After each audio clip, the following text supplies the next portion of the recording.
Hi, everybody. I am so pleased to be here today. And this is Rosemary Roast. She is our guest artist for July 2017 in my free art journaling journey for 2017. And I am so excited actually to present her to you because I have followed her blog since probably I would say 2008 when I started blogging myself, and I was always drawn to her offerings because she's truly a Renaissance woman. I would say it's so inspiring to see somebody who has made their backyard or their acreage into a farm of herbs and healthy, anything healthy, flowers, vegetables, and I always follow the harvest and the wild crafting. And then she makes tinctures, soaps, healthy drinks of every kind. And I mean, I can't just think of all the things I want to mention, but she's also an artist with wonderful art journaling. So I would say that she is actually a holistic wellness practitioner, and that's that really encompasses everything that she makes. I don't know how she has the time to do everything, but I would like to have her just introduce herself to us. And Rose, would you please just tell me how you got into all of the things that you do, and then how it connects to your art. Wow, well, that's a wide open question there. And I'll try to answer focused. But I mean, as a holistic wellness practitioner, as a medicine woman, some people call me, yeah, herbalism is a huge part of what I do. And other healing modalities, working with energy. And certainly the art is a part of what I do. And for me, all of these things fit together. And, I reflect back in time, as a little girl, where, long story short, I went to school. I wouldn't talk to the teachers. I would talk to my peers, but I wouldn't talk to the teachers. And they thought, oh, something's wrong with Rose. So they sent me to the school psychologist. And as my mother relayed the story to me, I wouldn't talk to him either. But what he did was he gave me paper and crayons and talked to me while I drew. And basically he said, send her back to class. She's fine. Leave her alone. When she has something to say, she'll say it. And my mother did remind me that when I found my voice, I sure had things to say. But to me, that is where art fits into the medicine of what I do, if that makes any sense. So you use it as a healing tool for helping people besides herbs or other healing modalities. Yeah, to me, creative expression of any kind. And for me, the visual arts, working with paints and mixed media is my thing. But whether it's poetry or theater or music, all of those aspects of expression are a big part of what keep us well and whole and healthy. Yes, I also find the art as a healing tool in many ways, to express things we don't necessarily want to voice. And I find it very inspiring. So can you tell me a little bit about how, say, you connect nature and art? Well, a lot of my art, not all of it, but a lot of my art actually has images of nature in it.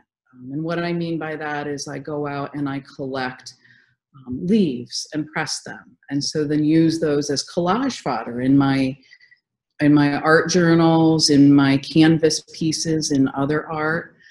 But also too, for me, nature is my connection to spirit. And so when I connect with my muse, so to speak, when I sit down to create art or to make some kind of expression in my art journal or on a canvas, the first thing I do is, call in that spirit, the spirit of the muse. And for me, she's just another aspect of nature, whether it's nature out there in the greater environment or the nature within myself. So that's how nature fits in from a broad view into from a personal, internal view. Yes, yes.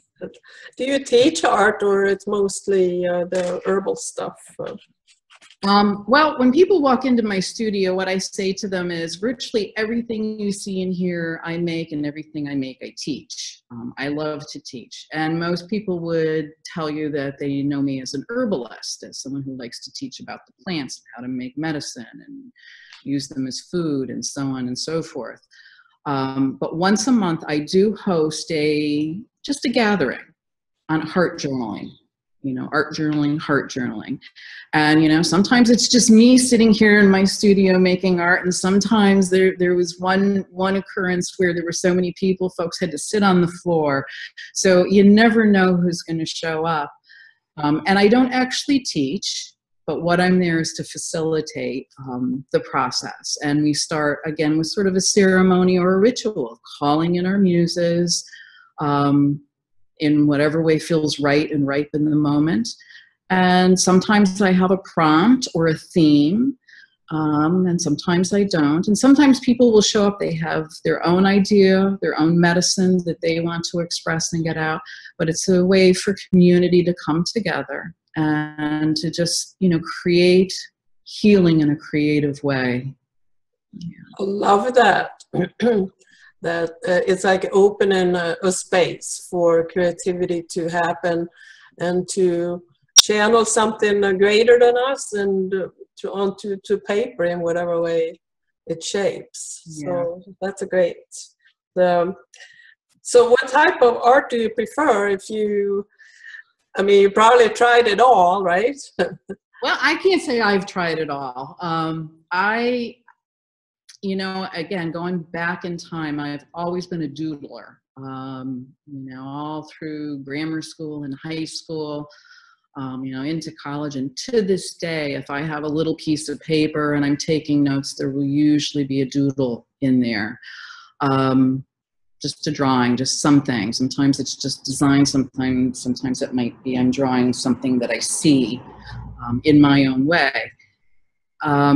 So what type of art do I like? I love all types of art. I love Impressionism, the beautiful Impressionist artists throughout history. However, that's not my way of painting.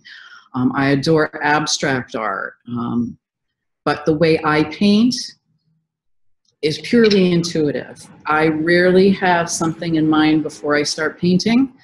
If I open up my journal, I'll just place my hands on it and sort of, close my eyes, maybe do a little meditation and ask, what's on the page or what's in my heart that needs to be expressed, and take it from there. And so all the art that's out there, the expressionism, the impressionism, the abstract, the realism, I draw on all of them to inspire me. Yes, I love it. I've seen pictures of your husband painting in the garden too on your blog, and he must be an inspiration, and you're probably an inspiration to him too, just that whole creative cycle of expression. Yeah. In nature. We've been together a long time. I think we're still inspiring each other. So well, that's the big thing, isn't it? That's a great thing. Yeah, so here I'm reading off a paper here with questions. So, we know that you own your own business and have for a long time. So if an artist wanted to create an art business, which is some advice you would give them? Like, I know you have a shop on Artfire and Zibbet and with artsy stuff. So if you have any advice? Yeah, and it's funny, I, as a part of my own herbal curriculum, I actually have a class on sprouting an herbal business. And back in the day, I used to teach a continuing ed class on the same type of thing of sprouting a business. And from my own perspective and talking to other business people, there's no one piece of advice, but here's the thing: you do what you love. Bottom line, do what you love, do what brings you pleasure, because if you do that, you're going to do it with a passion. And if you do it with a passion, that's going to show, and that's what creates relationships with people, and that's what's going to, inspire you and inspire them. And making a business with art or with herbs, it's a challenge. In the economy we live in now everywhere around the world, but even with that, be tenacious, just keep at it. And that's the thing, is if you love it, you're going to be passionate about it, and you're going to do it because you love it, whether it sells or not. And yeah, that's the whole thing, I think, about loving something so much that you don't care whether you make money off of it or not. It's a need. It's a need to express. Sometimes we don't even know that we have that need until we really get into it and keep working at that for a while. And we can see how it kind of develops. And it brings out like a whole new path. That's how I find my own self exploring the art over the years, and how it has changed so much with time. But okay, we did touch on art as a healing tool, but do you say you're trying to help somebody, and would they be willing to say do intuitive art? How do people react to the idea of intuitive art in your healing practice? Well, it depends on the person. Sometimes people have to learn to relax and let go first. And one of the big things for me is to, sort of, again, go back in time and imagine yourself as that child who was just given, some paper and crayons or something, and who just picked them up and started just making marks and seeing what happened.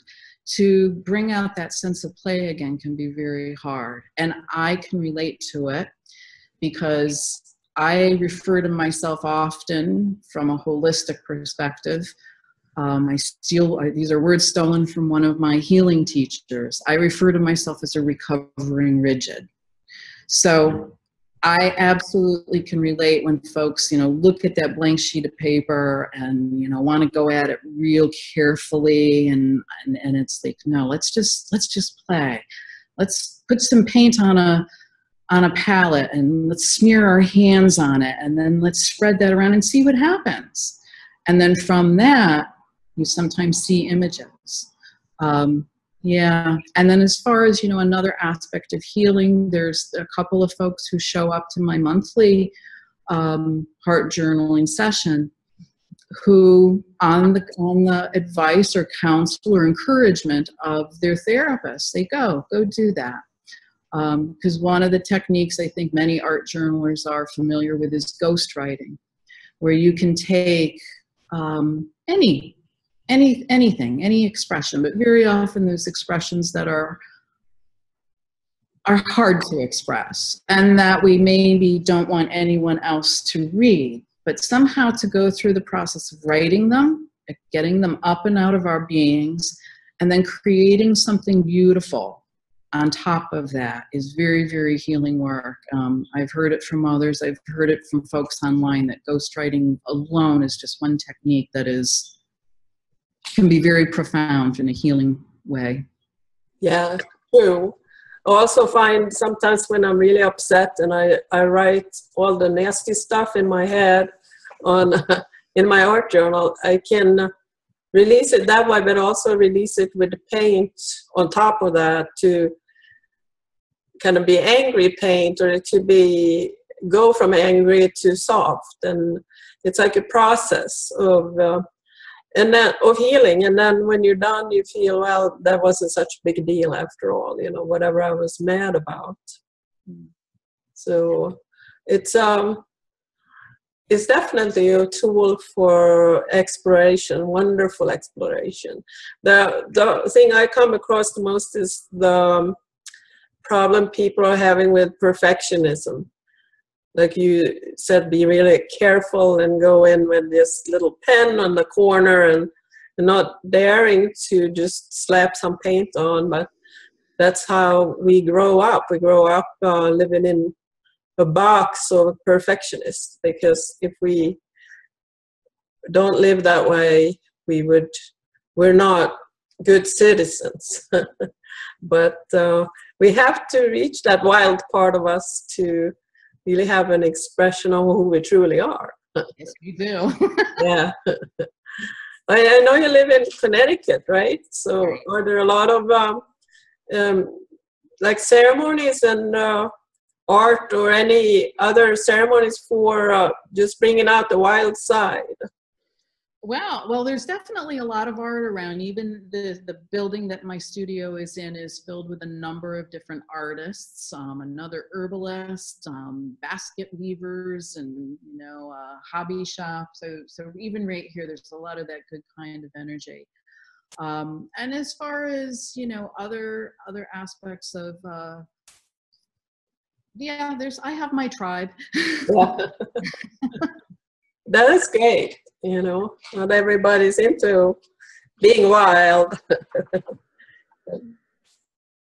We did mention art groups, and so do you have a favorite color? Maybe you can show me some of your artwork.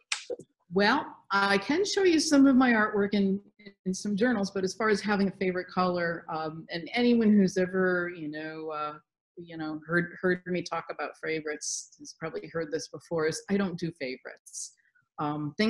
Life is too shifting and moving and transient and changing, and there are colors that I return to from time to time, but very often that's because that just happens to be the paint that I purchased, and I want to use that before I move on. And I mix a lot of my own colors. And I mean, sometimes mud is my favorite color. Well, it's like earth. Yeah. Do you have some art journals laying around? I do. This is one of my more recent ones. Let's see. Let's see if I can get this in the... Oh, I love that. Those are some of my favorite colors, the purple and the turquoise and blue. And this is just an example of, throwing down color and then doing some simple drawing on top of it. And I don't know if it's visible, but it's my canning jars filled with herbs and preserves and whatnot. And then the writing on top of it. So sometimes, the writing comes first, sometimes it comes later. You do use it as a writing journal as well. Yes. Yeah. Let's see. Yeah, this is an image from same journal, nice little journal from back in March. Aww. I must have been meditating on Nona Luna, the beautiful moon at the time, and looking ahead to spring, I think. Yes. So that's and then I have some older journals. Let's see. Let me see if I can find something here. I mean, this is another example of art. So yeah, this is an older one. This is an old journal. I love it. What was going on at the time, but yeah, I do love going back in my journals and reading them sometimes, not frequently. But here's one. Actually, it's funny, this journal just opened up to it. This is an example of something that happened in life, in working with people. Sometimes people are our greatest allies, and sometimes they can just make us crazy, and we love them anyway, right? Yeah. And this was an art journal spread that came out of a situation that was making me a little crazy. I'll show it quickly. There's one piece of foul language in it, but it's said with love. But it was the image that sort of oh, wow, I love that. it cracked me up, because what my idea was about this image was that, let's see, that the clowns were assembled before the circus was ready to start, you know? Oh, right, yes. So it was one of those putting the horse before the cart kind of situations. Yes. And somehow it manifested as clowns in my heart journal. So, but that was a real healing piece to get past some of my frustration. Yes, it really, I love doing that. And you can stamp the page, and you can just write with heavy colors, and I love that freedom part. But you do some sewing, or maybe spinning, or you do some textile art too. I do. I work with fibers primarily for me in the winter time when I'm in, and I crochet and I knit. But I love, again, working in a way that connects me with spirit, with nature. And so, yeah, I spin spirit cords is what I call them. And they're actually just, you know, bits of fiber collected in a meaningful way. And I spin them with a citrine-tipped, copper-wrapped wand, and I put prayer and intention and love and healing into them. And when I tie the final knot to close it up, my final intention is that whoever ends up carrying that cord, that whatever healing they need, you know, go with it, be with them. I have one actually, and I have worn it as a necklace, or like a hairband, or even a belt sometimes. I absolutely love the energy of those. Nice. And so that's something that's maybe not everybody makes, but it totally makes sense when you explain it. So I still have it. It's in my studio, actually. I'm wearing one right now, a little one. I don't have any on at the moment, but well, I would like to ask you one last question here. So what tips would you give to beginning artists? Say they have never done any kind of art, but they really feel in their heart they want to try it out. And so what would you tell such a person? Well, you know, first and foremost, we're all artists, right? I really do believe that. It's like when I talk about herbalism too. I say we're all herbalists. You know, we've all brewed a cup of tea, we've eaten salads, we've maybe even gardened or collected things from the wild. To me, that gives us the right to at least consider that we're already there. Same thing with creating art. We're all artists, we all create, and we all crave and have a real need to express ourselves. So no matter how we do it, and no matter what it looks like, as you said before, it's not about the outcome, it's not about the finished product, it's about the process and the journey of creation that's so important. And so for new artists, I would say pay attention to that journey, pay attention to the process, and make sure you're having fun while you're doing it, or make sure that you're feeling something of value and meaning while you're doing it. Because even if the image comes out at the end and you go, oh my goodness, I'm going to paint over that, that's okay. At least you've enjoyed the journey and hopefully have gotten something of meaning and value out of it. And I'll tell you, one of the things I love about mixed media is, you know, I'll create just, as many people say, a hot mess.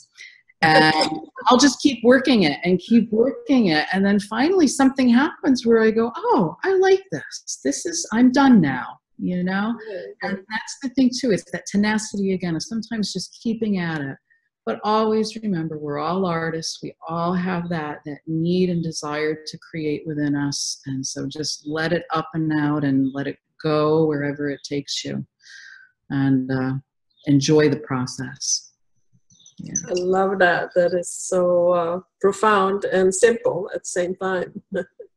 So I just want to mention that for everyone that you can reach Rose at her blog, which has links to all of her shops and her classes and everything. It's walkinthewoodsllc.blogspot.com.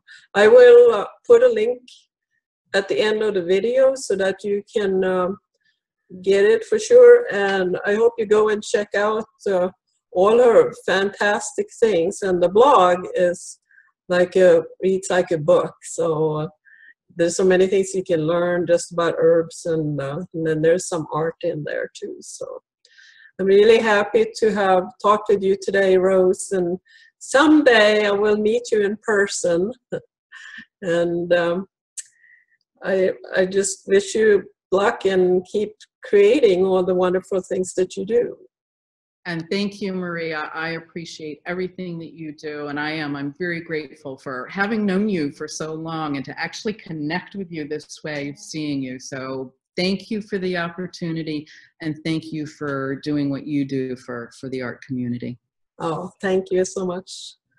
I will see you.